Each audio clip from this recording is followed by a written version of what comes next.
Hi everyone, I'm Steffi D. And I'm Lisa H. And welcome to Check-In from Away. This week we are checking in and hosting a Warhorse Toronto reunion. Thanks for joining us.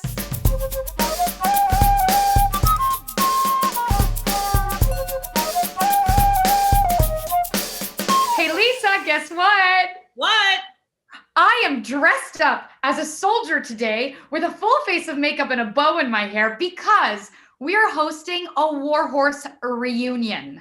I am so excited about today's episode. I have to tell you, Steffi, that working on Warhorse, I was an assistant stage manager, is probably like the highlight of my career.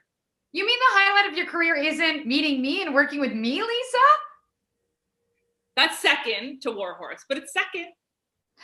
Thank you, Lisa. And listen, what's your favorite memory of working on Warhorse? I have to say the whole experience was incredible. I mean, it was such a sense of community at the truest core of what that means. But probably the first time I ever walked into the rehearsal studio on my first day of prep and saw those incredible, magnificent horse puppets. Like, you know, I'm jumbling my words here because remembering what that felt like, it was so overwhelming and emotional in the best way. And it really was the magic of theater. I love it. Well, are you ready to start horsing around, Lisa? Yes, let's do it. Let's do it. Hi everyone, my name is Patrick Kwok Choon, and I played Lieutenant David Taylor in Warhorse, and I also puppeteered Baby Joey. What shirt are you wearing today? Oh, this little thing that, is in my closet. There's a little blast from the past. Little horse. Oh man, I miss the puppets so much. I keep telling people that I want to go back. So I tell people that we became masters at puppeteering, and it's so tragic because I always feel as though I became like really skilled at playing like the guitar, and then somebody yanked the guitar away and I could never touch it again. So yeah, wherever you are, Baby Joey, I miss you. I miss you so much. Hi, I'm Alex Furber, and I played Albert Narracott in Toronto's production of Warhorse. I'm Dayna Tietzen. I was one of the puppeteers on Warhorse in Toronto. So I played the goose and I played Top Thorn the horse with my team of two other puppeteers.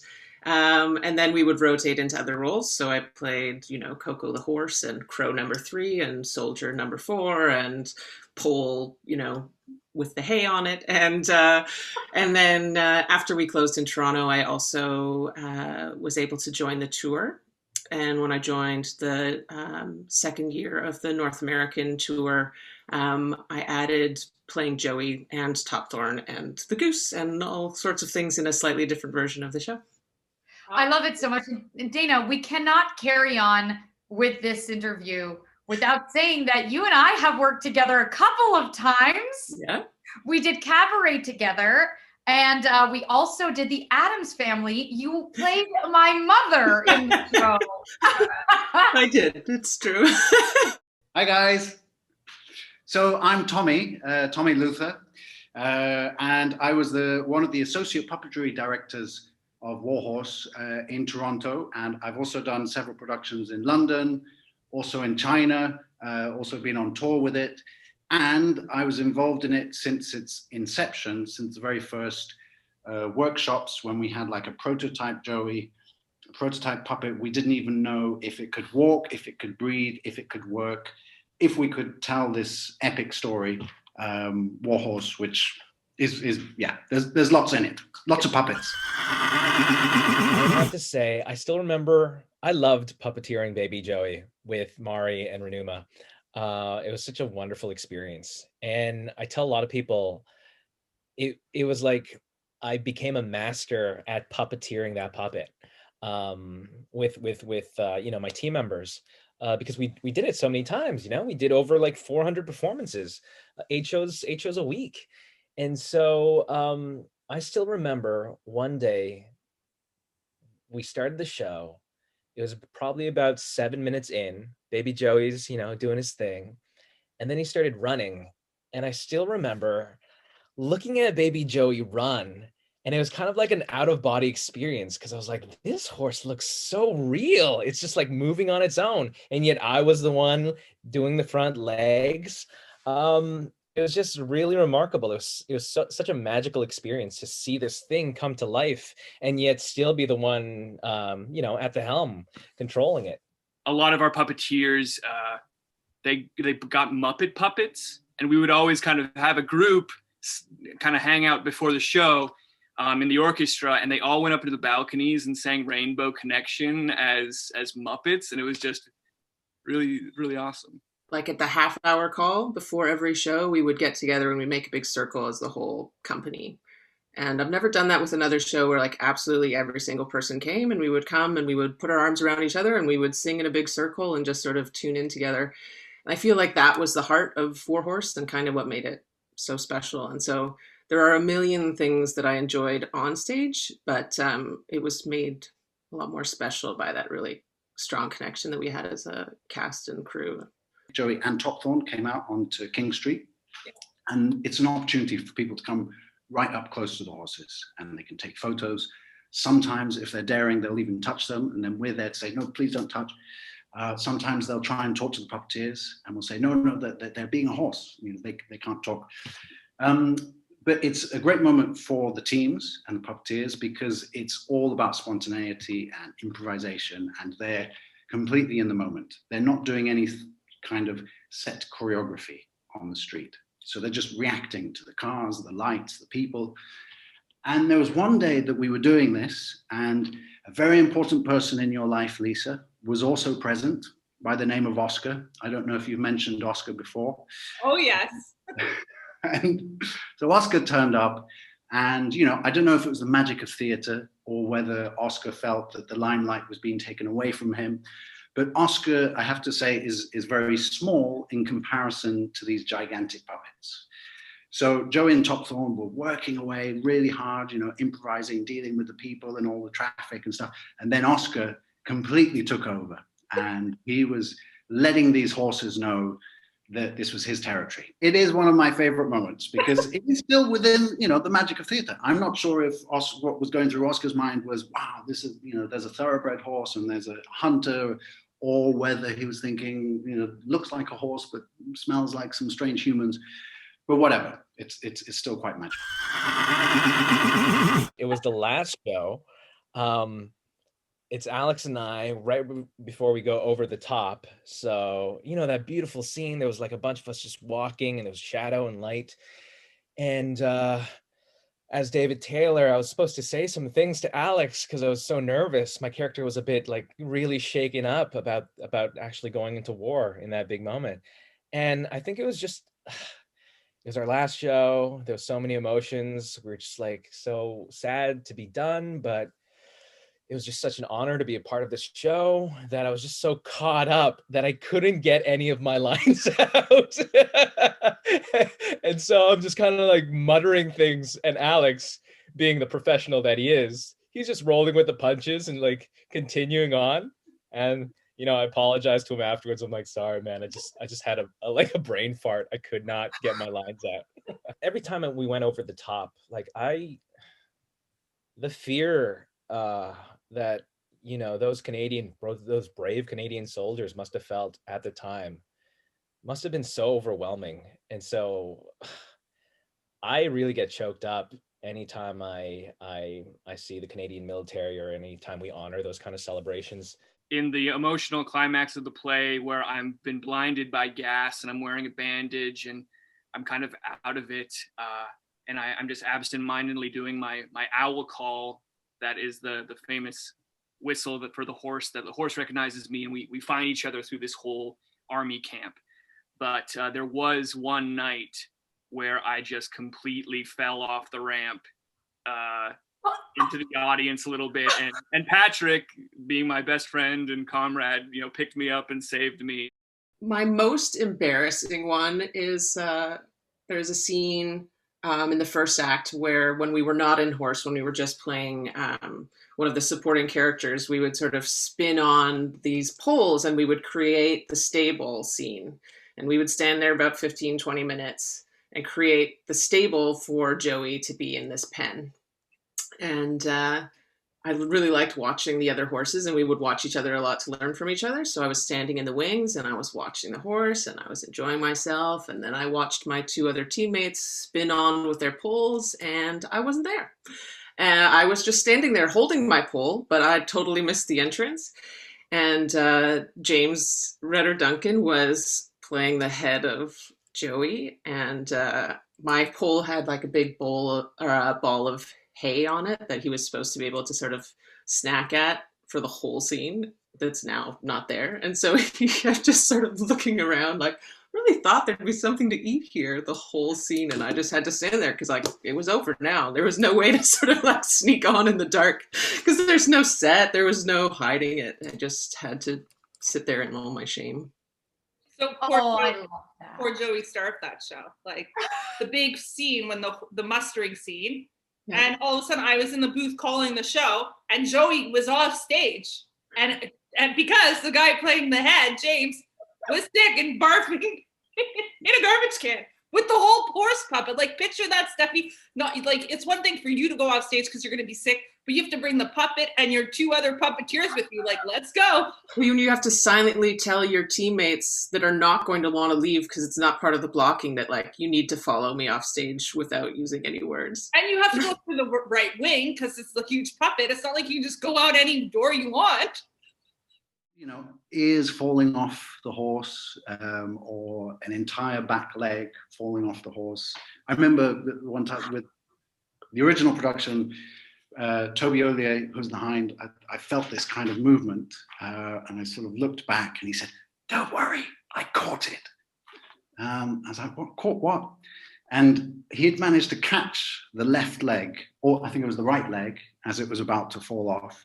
And in doing so, the rod had broken in between the two, which meant that the left leg, which is the downstage leg, the one in front that the entire audience can see, very kind of in slow motion, just boom, landed on the stage. And we had stuff like that in Toronto as well, with moments with Baby Joey, and very quick repairs, like this amazing backstage team that would fix things. I don't remember any of the lines except for the horse noises. So that's about it, I think. I mean, if I have to dig deep, I probably would remember some David Taylor, but I'll stick with some Baby Joey noises. So speaking of the owl call, do you still remember how to do it? Can you do it? Yeah, I still can actually. And yeah, I remember seeing it in New York, and this old couple beside me was like, "Wow, that owl call is amazing. How does the actor do that?" And I was like, "Oh, I better learn that really quick." Only remembered for what we have done. Oh, great. Immediately, only remembered comes to mind. Only remembered for what we have done. But of course, that I suppose, yes, that's a song line, isn't it? That's okay. You know, that was Dana's as well. Would you rather War Horse the movie or War Horse the play? War Horse the play. I've never seen the movie, to be honest. Would you rather be a puppet horse or a real horse?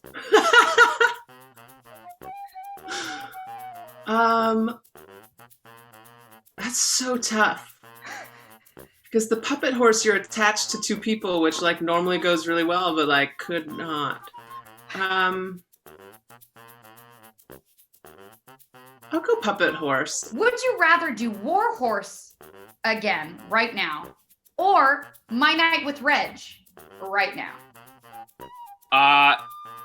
Well, it's tough because I love both those shows, but I feel like War Horse wins it pretty handily, I feel. Would you rather be Joey or Topthorn? I'd always go for Joey. Although there's some great things to do with Topthorn. But also, Tommy, didn't you have your Topthorn premiere in Toronto? I did, yes. Would you rather wear a soldier's outfit for the rest of your life or have to crawl through barbed wire every time you leave your house? Oh, that's a good one. The rest of my life? Yeah. Barbed wire. Oh, but then my clothes would get dirty. Military uniform. Hands down. Would you rather have to travel around with a goose puppet every time you go outside for the rest of your life, or have to wear a goose costume for every special event for the rest of your life? Every special event. Like when I would normally wear a cocktail dress, now I'm wearing a goose costume. Exactly. You know, I'm going to take the goose costume. Would you rather have to travel on top of a puppet horse for the rest of your life, indoors and outdoors, or spend another whole year in isolation? Obviously, puppet horse. That's awesome. Would you rather have to travel around inside a puppet horse for the rest of your life, or never be able to go outside again? Oh, come on, definitely the first. I'd always be traveling around in a puppet horse. I mean, you've probably spent like thousands of hours inside the puppet horse already, right? So it's a lot of your life has been spent inside of one. So Yeah, it would just be like an extension. No, I'd welcome it. When I saw the audition breakdown, it was for David Taylor, and it said World War I, 1913, 14, speaks with a Cockney dialect. And immediately I shot myself in the foot as a young actor, being like, I'm never going to get cast for this. I'm an Asian Canadian person. They're not looking for me. And then after, 30 minutes, I said, you know what? No, I'm going to do my best.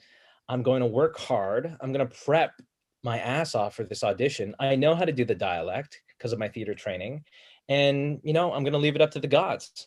And so I'm so proud of that because it led me to this amazing experience with amazing people, a story that I loved, two roles that I loved performing in.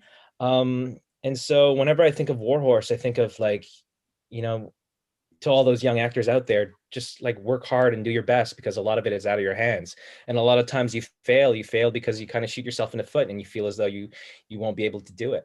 So yeah, there's been a handful of experiences in my life where I'm just kind of like, oh, I'm never going to get this, but I do it anyways. And I do it with passion and belief. And then it just ends up happening, which is a good lesson. We were also lucky to share that experience because I think it was just a very beautiful moment of a show that we all loved and a beautiful group of people, and we got to enjoy it for so long. So I think the biggest thing was trying to bring that village mentality into every show that we do and kind of let's all work on this story, even though it may be for a brief moment, but let's try and make that the most and the most beautiful storytelling and have the best time. As a performer, I think that being a puppeteer and learning from people like Merv and Tommy, who were the team that came in from the National Theatre to work with us and really train us as puppeteers from the ground up. Some of the foundations that they taught about the need for these just absolute stillnesses in scenes and bringing minute little micro movements of breath and that being enough. I think it was easier because it was an animal, but it's absolutely applicable as an actor on stage as well.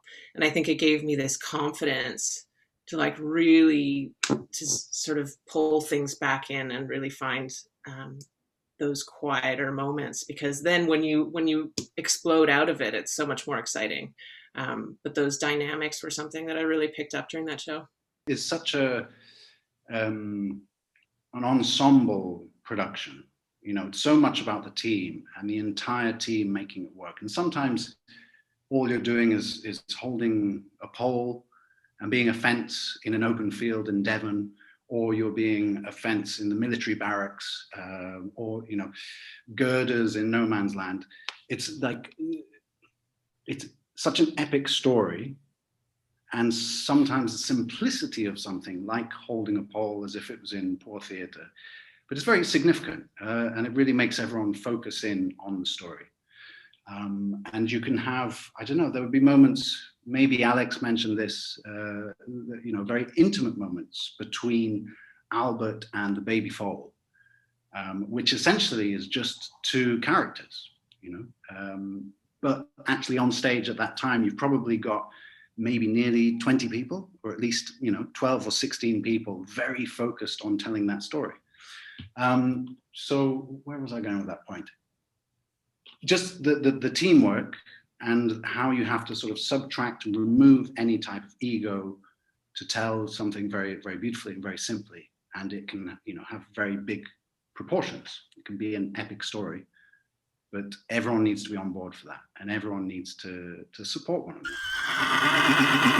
Definitely like some sort of like golden colored horse, like a sable. I think I'd have like a white kind of mane, and I'd be like big, but like skinny enough to be quick and agile. Not like a workhorse, but like a running horse. You know what I mean? And would you be a wild horse, or would you be in a stable? Like, what do you Wild think? horse. Come on, wild horse for sure. I love it. Roaming the lands. My heart says Clydesdale because I love those Budweiser Clydesdale Super Bowl commercials so much.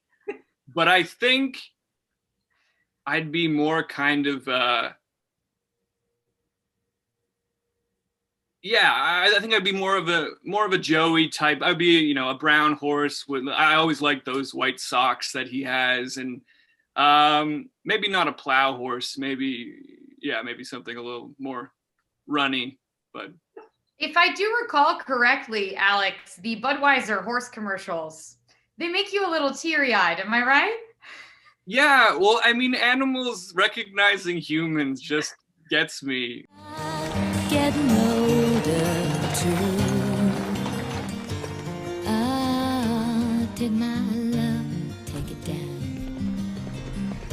And if you see my reflection in the snow-covered hills, well, a landslide will bring it. Topthorn was my like first horse love.